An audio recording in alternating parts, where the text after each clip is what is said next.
Hi friends, మనకి రైల్వేలో జరిగిన ప్రీవియస్ ఇయర్ క్వశ్చన్స్ అన్నిటినీ కూడా మన కేకే ఇన్స్టిట్యూట్ యూట్యూబ్ ఛానల్లో ప్రతిరోజు కూడా ఒక వీడియో రూపంలో మేము ముందుకు తీసుకురావడానికి ఈ రోజు నుండి ప్రయత్నిస్తున్నాం. అదేవిధంగా ప్రీవియస్ ఇయర్ క్వశ్చన్స్ అంటే ఎక్కడి నుండి తీసుకొచ్చినాం అంటే రీసెంట్గా జరిగిన టెక్నీషియన్ గ్రేడ్ 1, గ్రేడ్ 3, అదేవిధంగా ఆర్పిఎఫ్ ఎస్ఐ కానిస్టేబుల్, అదేవిధంగా మరి ఆర్ఆర్బి ఏఎల్పి, అదేవిధంగా ఆర్ఆర్బి జేఈ ఎగ్జామ్స్లో జరిగిన క్వశ్చన్స్ అన్నిటినీ కూడా ప్రతి క్వశ్చన్ని కూడా చాప్టర్ రూపంలో తయారు చేసి ప్రతి చాప్టర్కి కూడా ఒక 30 or 40 క్వశ్చన్స్ని ప్రతిరోజు కూడా మీకు వీడియో రూపంలో మీ ముందుకు తీసుకురావడం జరుగుతుంది. ఓకేనా? ఈరోజు ఈ యొక్క వీడియోలో మనం రేషియో అండ్ ప్రపోర్షన్స్లో ఉన్న రైల్వే ఎగ్జామ్స్లో ఉన్న ప్రీవియస్ ఇయర్ క్వశ్చన్స్ అన్నీ కూడా చూడడానికి ప్రయత్నిస్తాం. ఓకేనా? అదేవిధంగా ఫస్ట్ క్వశ్చన్ ఇక్కడ నేను క్వశ్చన్ చదువుతుంటాను. ఈ క్వశ్చన్ అనేది మీకు పైన డిస్ప్లే అవుతుంది. ఓకేనా? ఏ కామా బి కామా సి యొక్క ఆదాయం ఖర్చుల నిష్పత్తి వరుసగా 3:7:4, 4:3:5. ఒకవేళ ఏ 24,000 రూపాయలకు గాను 3,000 రూపాయలు పొదుపు చేసిన సి యొక్క పొదుపు ఎంత అని అడిగారు. ఓకేనా? The ratio between the income of A, B, C in 3:7:4 and the ratio between expenditure is 4:3:5. If A saves 3,000 out of 24,000, find the saving of C. Find the saving of C. ఏం లేదు, చిన్న question, చాలా చిన్న question. ఓకేనా? ABC యొక్క incomes అట ఏ రేషియోలు ఉన్నాయంటే 3:7:4 రేషియోలు ఉన్నాయంట. అదేవిధంగా వాళ్ళ యొక్క ఎక్స్పెండిచర్స్ అంట ఏ రేషియోలు ఉన్నాయంటే 4:3:5 రేషియోలు ఉన్నాయట. అయినా సి యొక్క పొదుపు ఎంత అని అడిగారు నన్ను. సి యొక్క పొదుపు అనేది ఎంత అని అడగడం జరిగింది. ఇక్కడ ఏమి ఇచ్చారంటే ఏ యొక్క ఇన్కమ్ ఎంత అని చెప్పారంటే 24,000 అని చెప్పారు. అదేవిధంగా ఈ యొక్క ఏ యొక్క ఎక్స్పెండిచర్ ఎంత అంటే 21,000 అని వాళ్ళు చెప్పలేదు. ఏ యొక్క సేవింగ్స్ 3,000, సేవింగ్స్ ఇన్కమ్లో నుండి సేవింగ్స్ తీసేస్తే మిగిలిందే ఎక్స్పెండిచర్. అయినా వీళ్ళ యొక్క సేవింగ్స్ ఎంత అని అడిగాడు. సి అనే అబ్బాయి యొక్క సేవింగ్స్ ఎంత అని అడిగాడు. ఏం లేదు, చిన్న క్వశ్చన్, జాగ్రత్త వినండి. 3 parts is equal 24,000 అయితే 1 part is equal ఎంత అంటే 8,000. 1 part is equal 8,000 అయితే 4 parts is equal ఎంత అంటే 32,000. ఈ 32,000 ఏమవుతుందంటే సి యొక్క ఇన్కమ్ అవుతుంది. అదేవిధంగా 4 parts is equal 21,000 అయితే 1 part is equal ఏమవుతుందంటే 5,250 అవుతుంది. 1 part is equal 5,250 అయితే 5 parts is equal ఏమవుతుందంటే 5 parts is equal ఏమవుతుందంటే 26,250 అవుతుంది. 26,250 అవుతుంది. ఇప్పుడు ఇది ఏమవుతుందంటే ఏ సి యొక్క ఇన్కమ్ అవుతుంది, ఇదేమవుతుందంటే సి యొక్క ఎక్స్పెండిచర్ అవుతుంది. ఈ రెండిట్ల మధ్య డిఫరెన్సే సి యొక్క సేవింగ్స్ అవుతుంది. సి రెండిట్ల మధ్య డిఫరెన్స్ ఎంతంటే 5,750 అనేది సి యొక్క సేవింగ్ అనేది. నెక్స్ట్ 0.4, 0.8 యొక్క మూడవ అనుపాతంకు మరియు 13.5, 0.24 యొక్క మధ్యమ అనుపాతానికి గల నిష్పత్తి ఏమిటి? What is the ratio of third proportion to 0.4 and 0.8 to the mean proportion between 13.5 and 0.24? చిన్న క్వశ్చనే. 0.4కి 0.8కి థర్డ్ ప్రపోర్షన్, అదేవిధంగా 13.5కి 0.24కి ఏమడిగారంటే మీన్ ప్రపోర్షన్కి మధ్య రేషియో ఎంత అని అడిగారు నన్ను. ఓకేనా? ఇక్కడ థర్డ్ ప్రపోర్షన్ సికి ఫార్ములా ఏంటంటే మనందరికీ తెలుసు, C is equal to B²/A. అదేవిధంగా మీన్ ప్రపోర్షన్ మధ్యమ అనుపాతానికి మధ్య ఫార్ములా ఏంటంటే √AB. ఒకసారి ఈ వాల్యూస్ తీసుకొచ్చి ఇందులో సబ్స్టిట్యూట్ చేద్దాం. ఈ వాల్యూస్ తీసుకొచ్చి ఇందులో సబ్స్టిట్యూట్ చేద్దాం. ఓకేనా? ఏమవుతుందంటే 0.8 × 0.8/0.4 ఈజ్ ఈక్వల్ టు √13.5 × 0.24. నేను ఏమంటా అంటే 0.4 1 జా 0.4 2 జా 0.8. ఓకేనా? దీన్ని ఏమని రాస్తానంటే 2 × 0.8 నేను ఏమని రాస్తున్నానంటే 4/5గా రాస్తున్నా. ఈజ్ ఈక్వల్ టు √13.5ని 13.5 నేను ఏమని రాస్తున్నానంటే 27/2గా రాస్తున్నా. ఇంటూ ఈ 0.24ని నేను ఎట్లా రాస్తున్నా అంటే 24/100. 24/100 అంటే 24/100 ఎట్లా రాయొచ్చు అంటే 4 ఆర్లు 24, 4 25 100, 4 25 100. ఒకసారి ఇవన్నిటినీ కూడా బయటికి తీసుకొచ్చే ప్రయత్నం ఒకసారి చేద్దాం. 2 × 4/5 ఈజ్ ఈక్వల్ టు ఇది ఎట్లా రాయొచ్చు అంటే 3 × 9 × 2 × 3/2 × 25గా రాయొచ్చు ఈ వాల్యూ మొత్తాన్ని కూడా. 2కి 2కి క్యాన్సిల్ అయింది. ఓకేనా, ఇప్పుడు ఉన్నవన్నీ కూడా ఒకసారి రూట్లో నుండి బయటికి తీసుకురావడానికి ట్రై చేద్దాం. అంటే 2 × 4/5 ఈజ్ ఈక్వల్ టు 2 3లో ఒక 3 బయటకు వస్తే 3 అవుతుంది, 9 బయటకు వస్తే 3 అవుతుంది, 25 బయటకు వస్తే ఏమవుతుందంటే 5 అవుతుంది. జాగ్రత్తగా అన్న 5కి 5కి క్యాన్సిల్ అయితే ఇక్కడ ఏం మిగిలిందంటే 2 4 8, 3 3 9. నా ఆన్సర్ ఏమవుతుందంటే 8:9 అనేది నా యొక్క ఆన్సర్ అనేది అవుతుంది. నెక్స్ట్ క్వశ్చన్, కొంత సొమ్మును A, B, C, Dల మధ్య ఈ విధంగా విభజించను. A, Bల వాటాల నిష్పత్తి 2:3, B, Cల వాటాల నిష్పత్తి 1:2, C, Dల వాటాల నిష్పత్తి 3:4. ఒకవేళ A, D యొక్క వాటాల మధ్య భేదం 648 అయినా వాటి వాటాల మొత్తం ఎంత అని అడిగారు నన్ను.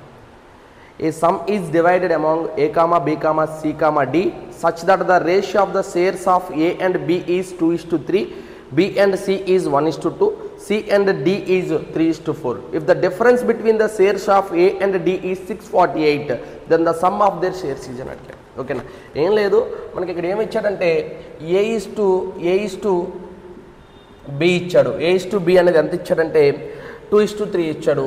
అదేవిధంగా B is to C is equal to 1:2 ఇచ్చాడు. C is to D is equal to 3:4 ఇచ్చాడు. ఓకేనా, దీన్ని బట్టి A is to B is to C is to D కనుక్కుందాం. ఎట్లా కనుక్కుందాం అంటే ఇక్కడ A is to B, B is to C, C is to D. ఓకేనా, ఎక్కడ ఎండ్ అవుతుందో దాంతో స్టార్ట్ చేయడానికి ట్రై చేయండి. అట్లా చేస్తేనే మనకు క్వశ్చన్ అనేది రావడానికి ఎక్కువ అవకాశం ఉంది. ఓకేనా, ఇప్పుడు ఇక్కడ కొన్ని గ్యాప్స్ ఉన్నాయి, ఈ గ్యాప్స్తో ఫిల్ చేద్దాం. ఏ నెంబర్తో ఫిల్ చేద్దామంటే ఇక్కడ దాని ముందు నెంబర్ అయిన 1, ఇక్కడ దాని ముందు నెంబర్ అయిన 3, ఇక్కడ 2, ఇక్కడ 3, ఇక్కడ 3. ఓకేనా, ఇప్పుడు ఇందులో ఏవైనా క్యాన్సిలేషన్ అయ్యే ఉంటే మన కంఫర్ట్ కోసం ఏవైనా క్యాన్సిలేషన్ అయ్యే ఉంటే క్యాన్సిల్ చేయడానికి ట్రై చేద్దాం. ఏం క్యాన్సిలేషన్ ఉన్నాయి అంటే ఇక్కడ 3, ఈ లైన్లో 3, ఈ లైన్లో 3, ఈ లైన్లో 3, ఈ లైన్లో 3. ఓకేనా, ప్రతి లైన్లో కూడా ఆ మల్టిపుల్ ఉన్నప్పుడు మాత్రమే క్యాన్సిల్ చేయాలి. ఇంకేమైనా క్యాన్సిలేషన్ ఉన్నాయంటే ఇంకెక్కడ కూడా క్యాన్సిలేషన్ లేదు. ఇప్పుడు ఏమవుతుందంటే 2 1 2, 3 1 3, 2 3 6, 2 4 8. ఈ రేషియో ఏమవుతుందంటే A is to B is to C is to D యొక్క రేషియో అవుతుంది. మన క్వశ్చన్లో ఏమన్నాడంటే ఏకును ఎవరికి డీకి మధ్య భేదం ఎంత అంటే 648. అంటే ఈ రెండింటి మధ్య డిఫరెన్స్ ఎంత 6 parts. 6 parts is equal to వాడు ఎంత అని చెప్పాడంటే 648 అని చెప్పాడు. అయినా వీళ్ళ యొక్క మొత్తం వాటాల నిష్పత్తి ఎంత అని అడిగాడు. మొత్తం వాటాల నిష్పత్తి అంటే వీడిది 2 పార్ట్స్, వీడిది 3 పార్ట్స్, 5 పార్ట్స్, 6 పార్ట్స్ ఎంత 11 పార్ట్స్, 11 and 8 ఎంత 19 parts. 6 parts is equal to ఎంత అంటే 19 పార్ట్స్ ఈజ్ ఈక్వల్ టు ఎంత అని మన క్వశ్చన్ అనేది అడగడం జరిగింది నాన్న. ఓకేనా, ఒకసారి క్యాన్సిలేషన్ ట్రై చేయడానికి చేద్దాం. 6 10 60, 6 8 48. ఓకేనా, 108 × 19 చేస్తా. 108 × 19 మొత్తాన్ని కూడా మల్టిప్లై చేసుకొని కూర్చోవడానికి ట్రై చేయొద్దు. ఫస్ట్ యూనిట్ ప్లేస్ ద్వారా ట్రై చేద్దాం. యూనిట్ ప్లేస్ అనేది వర్కౌట్ అయింది అనుకోండి, ఆన్సర్ అయిపోయినట్లే. ఓకేనా, 9 ఇక్కడ యూనిట్ ప్లేసు, ఇక్కడ యూనిట్ ప్లేస్ ఎంత అంటే 8, 9 8 ఎంత అంటే 72, 72లో యూనిట్ ప్లేస్ ఎంత అంటే 2. అంటే ఈ 2 నెంబర్స్ని కూడా నేను మల్టిప్లై చేస్తే నా ఆన్సర్లో యూనిట్ ప్లేస్ ఎంత వస్తుందంటే 2 వస్తుంది. నా ఆన్సర్లో యూనిట్ ప్లేస్ ఇక్కడ 2 లేదు, నా ఆన్సర్లో యూనిట్ ప్లేస్ ఇక్కడ 2 లేదు, నా ఆన్సర్లో యూనిట్ ప్లేస్ ఇక్కడ 2 లేదు. కాబట్టి నా ఆన్సర్ ఏమవుతుందంటే 2052 అనేది నా ఆన్సర్ అనేది అవుతుంది. నెక్స్ట్ క్వశ్చన్, 2 సంఖ్యల నిష్పత్తి 3:5. ఒకవేళ ప్రతి సంఖ్య నుండి 13 తీసివేయగా వచ్చే నిష్పత్తి 10:21 అయినా అసలు సంఖ్యకు 15 కలిపినప్పుడు వచ్చే నిష్పత్తి ఏమిటని అడిగారు నాన్న. 2 numbers are in the ratio of 3:5. If 13 is subtracted from each number, The new numbers are in the ratio of 10:21. If 15 is added to each of the original number, then the ratio becomes అన్నాడు. చాలా మంచి question వినండి, చెప్తా వినండి. 2 numbers అట ఏ రేషియోలు ఉన్నాయంటే 3:5 రేషియోలు ఉన్నాయట. అందులో ప్రతి సంఖ్య నుండి కూడా ఏం చేశారంటే 13 తీసివేయగా అది ఏ రేషియోలోకి వచ్చిందటంటే 10:21 రేషియోలోకి వచ్చిందట. అయినా ఆ రెండు సంఖ్యలు ఎంత అని అడగలేదు. ఆ రెండు సంఖ్యలకి 15 యాడ్ చేస్తే వచ్చే సంఖ్యల యొక్క రేషియో ఎంత అని అడిగారు. ఓకేనా, ఏం లేదు. ఫస్ట్ ఇది ఏ మెథడ్లో ఉందో చెక్ చేద్దాం. ఇది ఎలా ఉందంటే రేషియో వాల్యూ రేషియో అనే మెథడ్లో ఉంది. రేషియో వాల్యూ రేషియో అనే మెథడ్లో క్వశ్చన్స్ అనేవి 3 టైప్స్లో వస్తాయి. ఒకటి, రేషియోస్ మధ్య డిఫరెన్స్ అనేది ఈక్వల్గా ఉంటే ఏం చేయాలి, రేషియోస్ మధ్య డిఫరెన్స్ అనేది ఈక్వల్గా లేకపోతే ఏం చేయాలి, ఇక్కడ వాల్యూస్ అనేది ఈక్వల్గా లేకపోతే ఏం చేయాలి. ఓకేనా, ఇక్కడ డిఫరెన్స్ చెక్ చేస్తే 7, ఇక్కడ డిఫరెన్స్ చెక్ చేస్తే ఎంత ఉందంటే ఇక్కడ మనకి 16 డిఫరెన్స్ ఉంది. మరి ఇక్కడ డిఫరెన్స్ అనేది ఈక్వల్గా లేదు కాబట్టి ఏం చేయాలంటే ఇక్కడ వచ్చిన డిఫరెన్స్ని దీంతో మల్టిప్లై చేయాలి, ఇక్కడ వచ్చిన డిఫరెన్స్ని దీంతో మల్టిప్లై చేయాలి. అలా చేయడం వల్ల ఏమవుతుందంటే డిఫరెన్స్ అనేది ఈక్వల్ అవుతుంది. డిఫరెన్స్ అనేది ఈక్వల్ అవుతుంది. కావాలంటే చూపిస్తా, జాగ్రత్త చూడండి. 11 3 33, 11 5 55, దీని నుండి 13 తీసాం, దీని నుండి 13 తీసాం. ఇప్పుడు ఏమైందంటే 20:42 అయింది. 20:42 అయింది. ఇప్పుడు కావాలంటే డిఫరెన్స్ చూడండి అన్న, ఇక్కడ డిఫరెన్స్ 13 పార్ట్స్, ఇక్కడ కూడా డిఫరెన్స్ 13 పార్ట్స్. డిఫరెన్స్ అనేది ఈక్వల్గా ఉంది కాబట్టి 13 పార్ట్స్ ఈజ్ ఈక్వల్ టు మనం ఎంత తీస్తున్నాం, 13 తీస్తున్నాం కాబట్టి 13 పార్ట్స్ ఈజ్ ఈక్వల్ టు ఎంత, 13 పార్ట్స్ ఈజ్ ఈక్వల్ టు 13 అయితే 1 పార్ట్ ఈజ్ ఈక్వల్ టు ఎంత, 1 పార్ట్ ఈజ్ ఈక్వల్ టు 1 అయితే ఆ రెండు నెంబర్స్ ఒకసారి చూద్దాం. ఆ రెండు నెంబర్స్లో ఒక నెంబర్ ఎంత 33 పార్ట్స్, ఇంకొక నెంబర్ ఎంత 55 parts. 1 part is equal to 1 అయినప్పుడు 33 parts is equal to 33, 55 parts is equal to 55. మనకి క్వశ్చన్ అనేది ఆ నెంబర్ ఎంత ఈ నెంబర్ ఎంత అని అడగలేదు. ఓకేనా, ఈ వచ్చిన నెంబర్కి 15 యాడ్ చేయాలి, ఈ వచ్చిన నెంబర్కి 15 యాడ్ చేస్తే వచ్చే రెండు నెంబర్స్ యొక్క రేషియో ఎంత అని అడిగారు నాన్న. చాలా మంచి క్వశ్చన్ ఇది. ఓకేనా, వినండి. ఆ రెండు నెంబర్స్ ఎంత 33 + 15 = 55 + 15.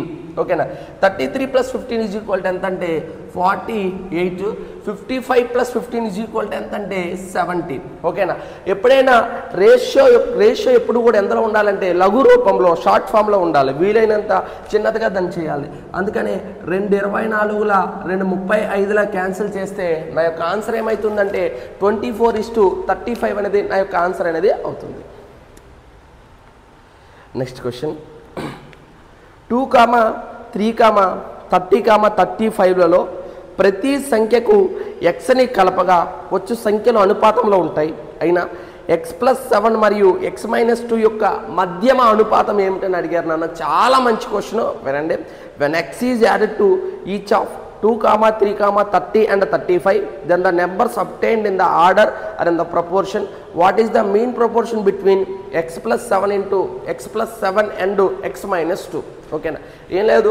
చాలామంది ఈ క్వశ్చన్ ఏదేదో చేస్తారో అది చేయాల్సిన అవసరం లేదు. దీనికి చాలా షార్ట్ కట్ ఉంది, ఫార్ములా ఉంది, చాలా ఉన్నాయి. ఓకేనా, ఫస్ట్ చూద్దాం. షార్ట్ కట్ చెప్పడానికి ట్రై చేద్దాం. చూడండి అన్న, 2, 3, 30, 35 అని ఈ 4 నెంబర్స్ అంట ప్రపోర్షన్లో లేవంట.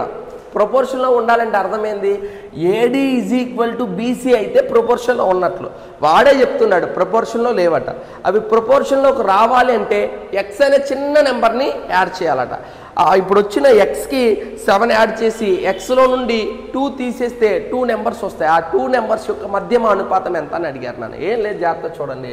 ఫస్ట్ ఈ 4 నెంబర్స్ని కూడా 2 నెంబర్స్గా డివైడ్ చేసుకోవాలి. 2 నెంబర్స్గా డివైడ్ చేసుకోవాలి.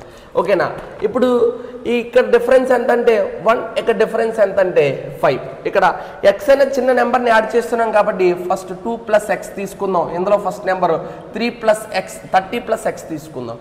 ఇక్కడున్న డిఫరెన్స్ని ఇక్కడ మల్టిప్లై చేయండి, ఇక్కడున్న డిఫరెన్స్ని ఇక్కడ మల్టిప్లై చేస్తే మనకు ఎక్స్ వాల్యూ వచ్చేస్తుంది. సార్ అదేం సార్ అంటే అది షార్ట్ కట్ అది. ఓకేనా, లేదు సార్ ప్రొసీజర్ కావాలంటే ఈ బోర్డు మొత్తం నిండిపోతుంది, అవసరమా మనకి. ఓకేనా, చూడండి అన్న, 10 + 5x ఈజ్ ఈక్వల్ టు ఏమవుతుందంటే 30 + x. ఈ ఎక్స్ అనేది అవతలకు వస్తే ఆ 10 అనేది అవతలకి వెళ్తుంది. అంటే దీన్ని బట్టి ఏం చేయొచ్చు అంటే 4x = 20. దీన్ని బట్టి x = ఎంత అంటే 5. నీకు ఎక్స్ వాల్యూ ఎంత అని అడగల, ఏమడిగాడు? ఆ ఎక్స్కి 7 యాడ్ చేశాడు. ఎక్స్ నుండి 2 తీస్తే వచ్చే 2 నెంబర్స్. ఈ ఎక్స్ నుండి ఎక్స్కి 5కి 7 యాడ్ చేశాడు. అదేవిధంగా 5లో నుండి 2 తీస్తే వచ్చే 2 నెంబర్లు ఏమైతే అంటే 12,3. ఈ 12,3 యొక్క మధ్యమ అనుపాతం ఎంత అని అడిగారు నాన్న. మీన్ ప్రపోర్షన్కి ఫార్ములా ఏంటంటే √AB. √AB అంటే √36. √36 అంటే నా ఆన్సర్ ఏమవుతుంది? 6 అవుతుంది. నా ఆన్సర్ 5 కాదు, నా ఆన్సర్ 6. Next question. టికెట్ ధర 8:11 నిష్పత్తిలో పెంచడం వలన టికెట్ అమ్మకాలు 23:21కి తగ్గినది. టికెట్ ధర పెరగక ముందు వచ్చే కలెక్షన్స్ 36,800 అయినా పెరిగిన తర్వాత వచ్చే కలెక్షన్స్ ఎంత అని అడిగాడు.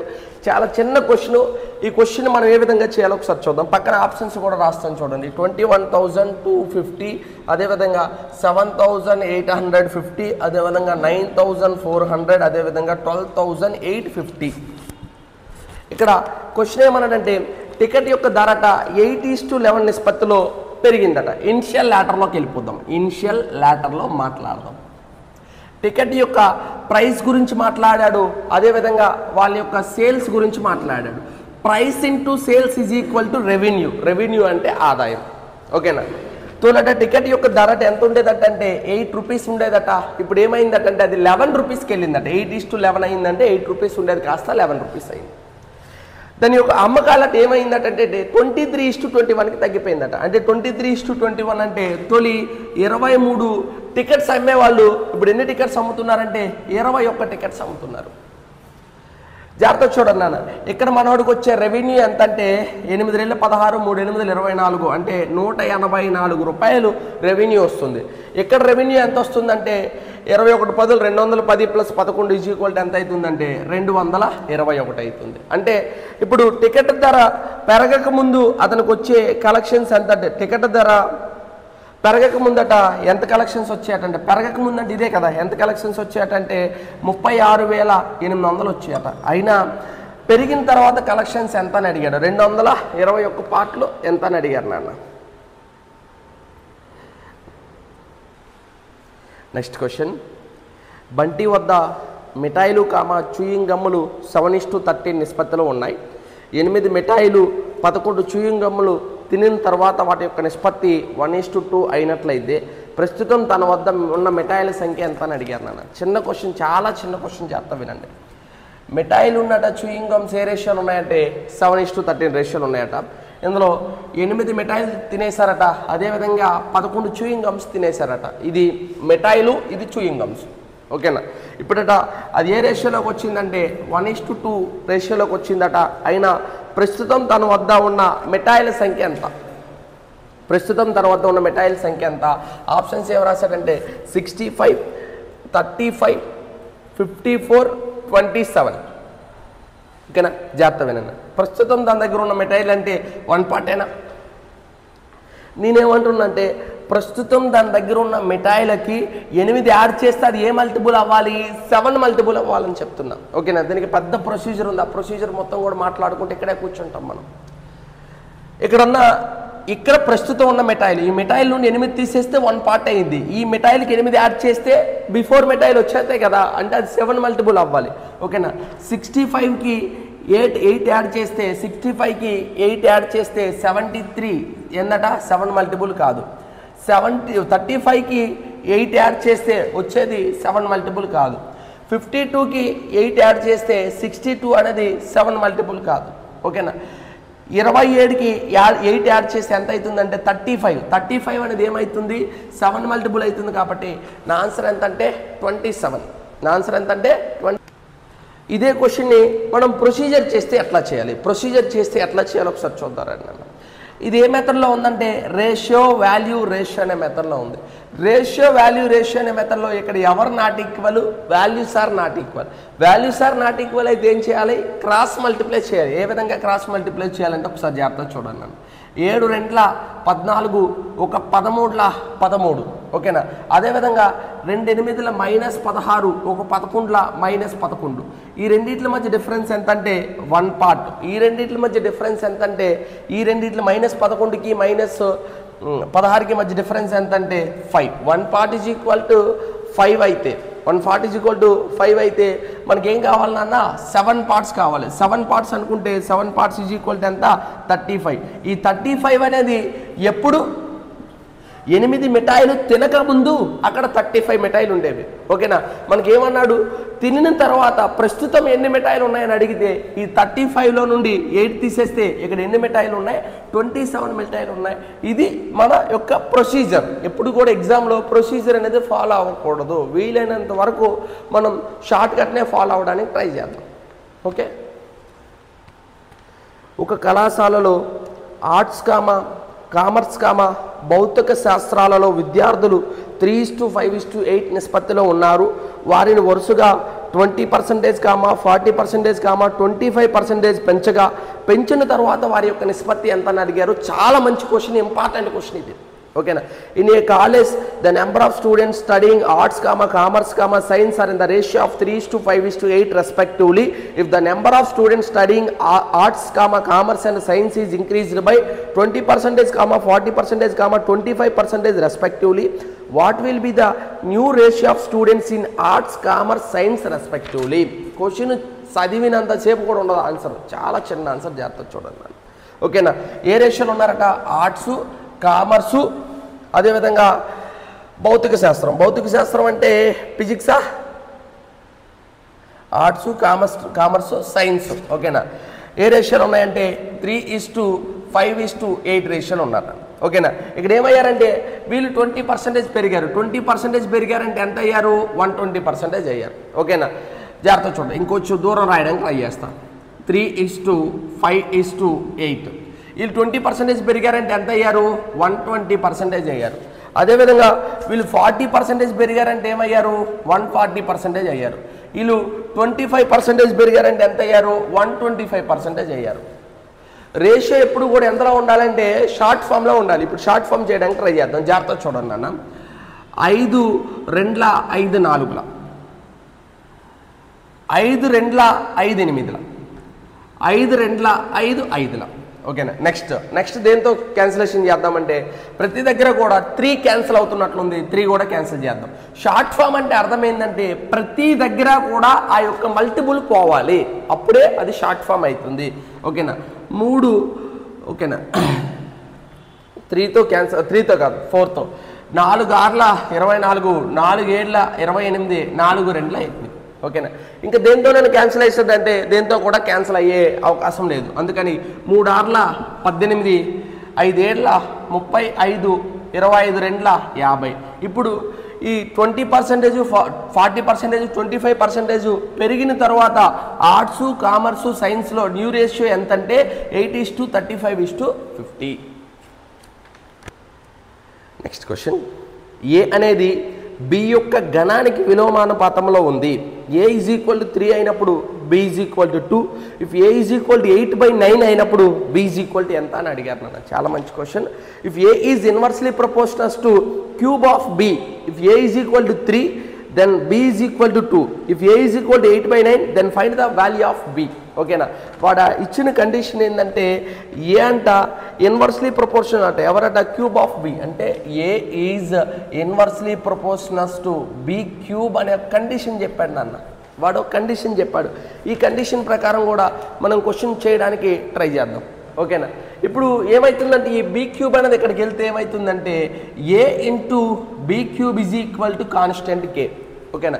నేను ఇప్పుడు ఏమంటున్నానంటే దీన్ని A1 అనుకుంటా, దీన్ని B1 అనుకుంటా. అంటే ఏమని రాయొచ్చు A1 into B1 cube is equal to A2 into B2 cube అంటే రాసుకోవచ్చు. ఓకేనా. ఫస్ట్ అక్కడట ఏ ఈజ్ ఈక్వల్ టు ఎంత అయిందట అంటే 3. ఏ ఈజ్ ఈక్వల్ టు 3 అయినప్పుడు అట B ఈజ్ ఈక్వల్ టు ఎంత 2 క్యూబ్ అంటే 8 అయింది. అదేవిధంగా ఏ ఈజ్ ఈక్వల్ టు 8/9 అయినప్పుడు బి ఎంత అని అడిగారు నాన్న. ఈ కండిషన్లో బి వాల్యూ ఎంత అని అడిగారు. ఏం లేదు, జాగ్రత్త వినండి నాన్న. 8కి క్యాన్సిల్ అయింది. ఈ బై 9 అనేది ఇవతలకు వస్తే ఏమవుతుందంటే ఇంటూ 9 అవుతుంది. అంటే b2³ ఈజ్ ఈక్వల్ ఎంత? 27. b2³ ఈజ్ ఈక్వల్ 27 అయితే b2 ఈజ్ ఈక్వల్ ఎంత అవుతుంది? 3 అవుతుంది. ఇలాంటి క్వశ్చన్స్ మనం చూడక ఎప్పుడు వినక మనకు కొంచెం కష్టంలో అనిపిస్తుంది, కానీ ఏ క్వశ్చన్ కూడా కష్టం కాదు. వాడు ఇచ్చిన కండిషన్ ఏంటంటే A is inversely proportionals to B cube. ఒకవేళ క్వశ్చన్ ఎట్లా అన్నాడు, A is directly proportionals to B cube అన్నాడు అనుకోండి, A is directly proportionals to B cube అన్నాడు అనుకోండి, అప్పుడు కండిషన్ ఏమవుతుందంటే A by B cube is equal to constant K. అంటే దీన్ని ఏమని రాద్దాం, A one by b1³ is equal to a2 by b2³ అని రాస్తే సరిపోతుంది. దాన్ని బట్టి అది ఏ బి వాల్యూలు ఇచ్చేస్తాడో అవి సబ్స్టిట్యూట్ చేస్తే మిగిలింది వచ్చేస్తుంది మనకి. Okay, next question. ఆర్ట్స్ మరియు సైన్స్ విభాగాలలో విద్యార్థుల నిష్పత్తి 5:8. ఆర్ట్స్లో 150 మంది విద్యార్థులు, సైన్స్లో 80 మంది విద్యార్థులు ఎక్కువగా చేరడం వలన వారి యొక్క నిష్పత్తి 3:4 అయినది. మొదటిగా 2 విభాగాలలో మొత్తం విద్యార్థుల సంఖ్య ఎంత అని అడిగాడు. చాలా మంచి క్వశ్చన్, వినండి అన్న. Number of students in arts and science faculties in an institution are in the ratio of 5:8 respectively. If 150 more students join are in arts faculty while 80 more students join in the science faculty, the ratio of the respective ratio becomes 3:4. Originally what is the total number of students in the both faculty together అని అడిగాను నాన్న. ఓకేనా, ఏం లేదు, ఒకసారి options రాద్దాం, వినండి. Options ద్వారా క్వశ్చన్ కొట్టేవచ్చు. 1200, అదేవిధంగా 1170, 1150, అదేవిధంగా 1270. ఏమన్నాడంటే ఫస్ట్ అట ఏ రేషియోలు ఉన్నారంటే 5:8 రేషియోలు ఉన్నారట. ఇప్పుడు ఇదట ఇది ఆర్ట్స్ బ్యాక్గ్రౌండ్, ఇది సైన్స్ బ్యాక్గ్రౌండ్. ఏ రేషియోలు ఉన్నారంటే 5:8 రేషియోలు ఉన్నారట. ఈ ఆర్ట్స్లో ఎంతమంది చేరారంటే 150 మంది చేరారట. అదేవిధంగా సైన్స్లో ఎంతమంది చేరారంటే 80 మంది చేరడం వల్లట ఆ రేషియో ఏమైందటంటే 3:4 అయిందట. 3:4 అయిందట. అయినా మొదటిగా 2 విభాగాల్లోనూ మొత్తం విద్యార్థులు ఎంత? ఈ విభాగంలో 5 పార్ట్స్ ఉన్నారు, ఈ విభాగంలో 8 పార్ట్స్ ఉన్నారు. 5 + 8 = ఎంత అంటే రెండిట్లో కలిపి 13 పార్ట్స్ అవ్వాలి. అంటే నా ఆన్సర్ ఖచ్చితంగా ఏమవ్వాలంటే 13 యొక్క మల్టిపుల్ అవ్వాలి. ఓకేనా, ఇక్కడ జాగ్రత్త చూడండి అన్న, ఇది 13 యొక్క మల్టిపుల్ కాదు 1200. ఓకేనా, ఇది 13 యొక్క మల్టిపులే. ఇది 13 మల్టిపుల్ కాదు, ఇది కూడా 13 మల్టిపుల్ కాదు. నా ఆన్సర్ ఏమవుతుందంటే అంతే కదా, 13 9 117. ఓకేనా, నా ఆన్సర్ ఎంత అవుతుందంటే 1170 అవుతుంది. ఇది ఆప్షన్ ద్వారా కొట్టేసే పద్ధతి. లేదు సార్ మాకు ఖచ్చితంగా ప్రొసీజర్ కావాలి, ఖచ్చితంగా ప్రొసీజర్ చెప్పి తీరాలంటే ఒకసారి చెప్తాను, జాగ్రత్త చూడండి. ఇది ఏ ఫార్మేట్లో ఉందంటే రేషియో వాల్యూ రేషియో అనే ఫార్మేట్లో case number 3 values are not equal అనే కండిషన్ నుండి క్వశ్చన్ అనేది రావడం జరిగింది. వాల్యూస్ ఆర్ నాట్ ఈక్వల్ అయితే ఏం చేయాలో ఒకసారి చూద్దాం. క్రాస్ మల్టిప్లై చేయాలి. ఏ విధంగా క్రాస్ మల్టిప్లై చేయాలంటే 5 4 20, 3 8 24, 4 150 ఎంత అంటే 600, 3 8 ఎంత అంటే 24. ఓకేనా, ఈ రెండింటి మధ్య డిఫరెన్స్ ఎంత? 4 parts. 4 parts is equal to ఏమని రాయొచ్చు అంటే 360 అని రాయొచ్చు. అంటే 1 పార్ట్ ఈజ్ ఈక్వల్ టు ఎంత? 90. 1 పార్ట్ ఈజ్ ఈక్వల్ టు 90 అయితే మనకు కావాల్సింది ఎన్ని పార్ట్స్ కావాలంటే 5 parts plus 8 parts is equal to 13 parts కావాలి. 1 పార్ట్ ఈజ్ ఈక్వల్ టు 90 అయితే 13 పార్ట్స్ అంటే 30 × 90 ఈజ్ ఈక్వల్ టు 13 9 117, పక్కన ఒక 0. Next question. ఒక సంవత్సరం క్రితం ఏ బి యొక్క ఆదాయాల నిష్పత్తి 3:2 మరియు గత సంవత్సరం ప్రతి సంవత్సరం యొక్క వారి వ్యక్తిగత జీతాల మధ్య నిష్పత్తి వరుసగా 2:3 మరియు 3:4. ప్రస్తుతం వారి యొక్క ఆదాయాలు మొత్తం 21,500 అయినా బి జీతం ఎంత అని క్వశ్చన్ అడిగినాను. చాలా మంచి క్వశ్చన్, వినండి. ఓకేనా, previous year present year, last year present year అనే కాన్సెప్ట్ నుండి క్వశ్చన్ అనేది రావడం జరిగింది. ఓకేనా, వాళ్ళ యొక్క లాస్ట్ ఇయర్ ఇన్కమ్స్ అట, వాళ్ళ యొక్క లాస్ట్ ఇయర్ ఇన్కమ్స్ అట ఏ రేషియోలో ఉన్నాయంటే 3:2 రేషియోలో ఉన్నాయట. వాళ్ళ యొక్క లాస్ట్ ఇయర్ రేషియోస్ అట ఎలా ఉన్నాయంటే 3:2 రేషియోలో ఉన్నాయట. ప్రజెంట్ అట వాళ్ళ యొక్క లాస్ట్ ఇయర్, ఓకేనా, లాస్ట్ ఇయర్ ప్రజెంట్ ఇయర్ వాళ్ళ యొక్క వ్యక్తిగతం అంటే ఏ బి యొక్క వ్యక్తిగతం లాస్ట్ ఇయర్ ప్రజెంట్ ఇయర్ అట ఏ రేషియోలో ఉన్నాయంటే 2:3, 3:4 రేషియోలో ఉన్నాయట. అయినా వారి యొక్క ప్రస్తుత ఆదాయాలు మొత్తం 21,500 అండి. ప్రస్తుత ఆదాయం ప్రజెంట్ ఇయర్ ఆదాయాలు మొత్తం 21,500 అయితే బి యొక్క జీతం ఎంత అని అడిగాడు. చిన్న క్వశ్చన్. నేనేమంటున్నానంటే లాస్ట్ ఇయర్ నుండి ప్రజెంట్ ఇయర్కి ఏ యొక్క జీతం ఎంత పెరిగిందంటే 1 పార్ట్ పెరిగింది. మొత్తం 2 పార్ట్స్లో 1 పార్ట్ పెరిగిందంటే ఏమని రాయొచ్చు, 3/2 అని రాయొచ్చు. 50% పెరిగింది, 150% అని రాయొచ్చు. దీన్ని ఏమని రాయొచ్చు, 1/3 పెరిగింది. 1/3 అంటే 33 1/3% అని పెరిగింది. మొత్తం మీద కలిపి 4/3 అని రాయొచ్చు. ఓకేనా. నేను ఏమంటున్నానంటే ప్రజెంట్ ఇయర్ కావాలంటే లాస్ట్ ఇయర్ని ఏం చేయాలంటే ఇంటూ 3/2 చేయాలి, ఇక్కడ ఇంటూ 4/3 చేయాలి. 4/3 చేయాలి. ఇంకా నీకు బండగా చెప్పాలంటే last year present year concept నుండి ఇక్కడ present year by into present year by last year వేస్తే సరిపోతుంది, ప్రజెంట్ ఇయర్ ఇన్కమ్ వచ్చేస్తుంది. ఓకేనా. ఇక్కడ క్యాన్సిలేషన్ ఏమైనా అవుతుందంటే జాగ్రత్త చూడండి అన్న, ఈ రేషియో ఇక్కడ రాస్తా. 9/2 = 8/3. రేషియో ఎప్పుడు కూడా ఎందులో ఉండకూడదంటే ఫ్రాక్షన్స్లో ఉండకూడదు. రేషియో ఫ్రాక్షన్స్లో ఉండకూడదంటే ఏం చేయాలంటే క్రాస్ మల్టిప్లై చేయాలి. క్రాస్ మల్టిప్లై చేస్తే 9 3 27, 8 2 16. వాళ్ళ యొక్క ప్రజెంట్ ఇయర్ రేషియో ఏమైంది 27:16. వాళ్ళ యొక్క టోటల్ ఏమవుతుందంటే వాళ్ళ యొక్క టోటల్ ఎన్ని పార్ట్స్ అవుతుందంటే 27 + 16 ఎన్ని పార్ట్స్ అవుతుందంటే 43 పార్ట్స్. 43 పార్ట్స్ = 21,500 అయినా బి యొక్క ఇన్కమ్ ఎంత అని అడిగాడు. బి యొక్క ఇన్కమ్ ఎంత అని అడిగారు. ఒకసారి ఆప్షన్స్ కూడా రాస్తాను చూడండి నాన్న, ఈజీగా ఆన్సర్ వచ్చే ఇది ఆప్షన్స్ కూడా రాస్తాను. 7,000, 8,250, 7,500, అదేవిధంగా 8,000. నేనేమంటానంటే ఈ 16 అక్కడికి వెళ్తుంది. 21500 × 16/43 చేస్తే నా ఆన్సర్ వస్తుంది. ఇక్కడ ఎన్ని జీరోస్ ఉన్నాయంటే 2 జీరోస్ ఉన్నాయి. ఈ 2 జీరోస్ని క్యాన్సిల్ చేయాలంటే కింద 2 కానీ 5 కానీ మల్టిపుల్ ఉండాలి. 2 లేదు 5 లేదంటే నా ఆన్సర్లో ఖచ్చితంగా 2 సున్నాలు ఉండాలి. అదేవిధంగా ఇక్కడున్న 5 ఇక్కడున్న 6 కలిపి ఏం చేస్తుందంటే ఇంకొక సున్నాను తయారు చేస్తుంది. అంటే నా ఆన్సర్లో ఖచ్చితంగా ఎన్ని సున్నాలు ఉండాలంటే 3 సున్నాలు ఉండాలి. ఇది నా ఇక్కడ 3 సున్నాలు ఉన్నాయి, ఇది నా ఆన్సర్ కాదు, ఇది కూడా నా ఆన్సర్ కాదు. అదేవిధంగా ఇక్కడ ఏ మల్టిపుల్ ఉందంటే 8 మల్టిపుల్ ఉంది. ఇక్కడ ఏ మల్టిపుల్ లేదంటే 8 మల్టిపుల్ లేదు. అంటే నా ఆన్సర్ ఖచ్చితంగా 3 సున్నాలు ఉండాలి, 8 మల్టిపుల్ అవ్వాలి. అంటే నా ఆన్సర్ ఏమవుతుంది 8,000 అవుతుంది. Next question. A comma B యొక్క ఆదాయాల నిష్పత్తి 3:2 మరియు వ్యయాల నిష్పత్తి 4:3. ఒకవేళ పొదుపులు 20,000 మరియు 10,000 అయినా ఏ కామా బి యొక్క ఆదాయాలు ఏమిటని అడిగాడు. The ratio between the income of A and B is 3:2 and the ratio between their expenditure is 4:3. Of their savings are 20,000 and 10,000. Find the income of A and B అన్నాడు. Options కూడా ఒకసారి రాస్తాను చూడండి అన్న. ఆప్షన్ ద్వారా question కొట్టేవచ్చు ఒక్కొక్కసారి. 45,000, 30,000 first option. Second option 42,000, 40,000. Third option 60,000, 40,000. Fourth option 48,000, 32,000. ఇక్కడ ఏమన్నాడంటే ఏబి యొక్క ఇన్కమ్స్ అట, ఏబి యొక్క ఇన్కమ్స్ అట ఏ రేషియోలో ఉన్నాయంటే ఇన్కమ్స్ అనేవి 3:2 రేషియోలో ఉన్నాయట. ఓకేనా. అదేవిధంగా వాళ్ళ యొక్క ఎక్స్పెండిచర్స్ అట ఏ విధంగా ఉన్నాయంటే 4:3 రేషియోలో ఉన్నాయట. ఓకేనా. వాళ్ళ యొక్క సేవింగ్స్ అట 20,000, 10,000 అట. అదేం సార్ -20,000 -10,000 రాశారంటే ఇన్కమ్లో నుండి సేవింగ్స్ తీసేస్తేనే వచ్చేది ఎక్స్పెండిచర్. ఓకేనా. ఇది ఇప్పుడు ఏ ప్యాటర్న్లో ఉందంటే రేషియో వాల్యూ రేషియో అనే ప్యాటర్న్లో ఉంది.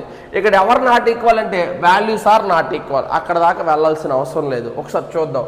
ఈ రెండు కూడా ఏ రేషియోలో ఉండాలి 3:2 రేషియోలో ఉండాలి. అంటే ఫస్ట్ది ఏ యొక్క ఇన్కమ్ 3 పార్ట్స్ అయి ఉండాలి, బి యొక్క ఇన్కమ్ 2 పార్ట్స్ అయి ఉండాలి. ఓకేనా. ఈ 45,000 3 యొక్క మల్టిపుల్, అదేవిధంగా 42,000 3 యొక్క మల్టిపుల్, 60,000 3 యొక్క మల్టిపుల్, 48,000 3 యొక్క మల్టిపుల్. అన్నీ కూడా 3 మల్టిపుల్సే కాబట్టి 3 మల్టిపుల్ ఒకటే ఉంటే ఆన్సర్ పెట్టేద్దాను కానీ అన్నీ కూడా 3 మల్టిపుల్స్ కాబట్టి ఇప్పుడు ఒకసారి చెక్ చేస్తా. సరే ఏ విధంగా చెక్ చేస్తారంటే ఒకసారి జాగ్రత్త వినండి. నన్ను ఏం లేదా అయిపోయింది ఆన్సర్. 3 3s 9, 4 2s 8, 3 20,000 -60,000. 4 10,000 మైనస్ 40,000. ఈ రెండింటి మధ్య డిఫరెన్స్ ఎంత అంటే 1 part. 1 part is equal to ఏమని రాయొచ్చు అంటే 20,000 అని రాయొచ్చు. 1 పార్ట్ ఈజ్ ఈక్వల్ టు 20,000 అయితే మనకు కావాల్సింది ఎన్ని పార్ట్స్ అయితే 3 పార్ట్స్ కావాలి, 2 పార్ట్స్ కావాలి. 3 పార్ట్స్ ఈజ్ ఈక్వల్ టు ఏమవుతుందంటే 60,000 అవుతుంది. అదేవిధంగా 2 పార్ట్స్ ఈజ్ ఈక్వల్ టు ఏమవుతుంది 40,000 అవుతుంది. అంటే నా ఆన్సర్ ఏమవుతుంది 60,000, 40,000 అనేది నా యొక్క ఆన్సర్ అనేది అవుతుంది.